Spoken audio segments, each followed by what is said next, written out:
The Deaf Man and the Invalid. A deaf man was instructed by a local wealthy individual to visit an invalid, and he said to himself, "Being deaf, how will I understand what this sick man is going to say to me?" He did not, out of pride, want the sick man to know that he was deaf, so had no escape but to make the best of the situation, and he decided to try to read the invalid's lips, though this was not one of his skills. He also decided to rehearse what the invalid was likely to say to him. All this seemed a very good plan to solve his difficulty. He would say, "How are you, my suffering friend?" And he conjectured that the invalid would say, "I'm fine," or "I'm quite well, thank you." He would then say, "Thank God, what medicine have you been taking?" And the invalid would say, "Some sherbet or a special concoction of good food." Then the deaf man planned to answer, "May you enjoy better health.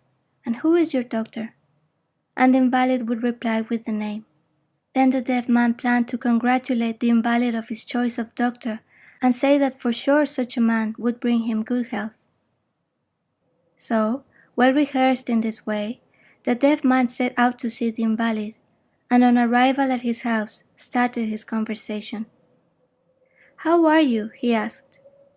"I'm at the point of death," replied the invalid. "Thank God," cried the deaf man, at which the patient growled angrily, saying to himself, "Why does this idiot sound so happy at my discomfort? He must hate me." "And what medicine have you taken?" asked the deaf man. "Poison," he said.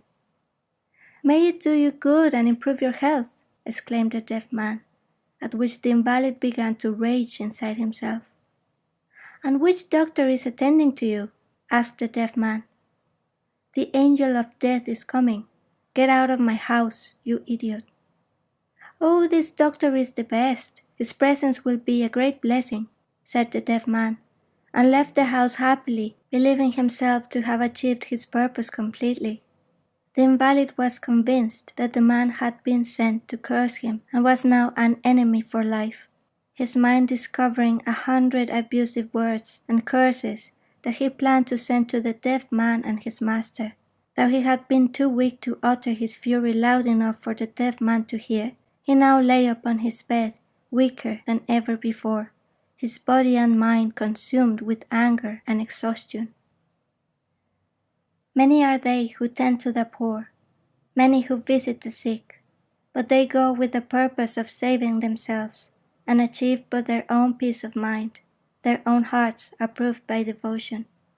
And this is the falseness of piety, for pure is foul, and kindness attack, a fire of resentment has kindled.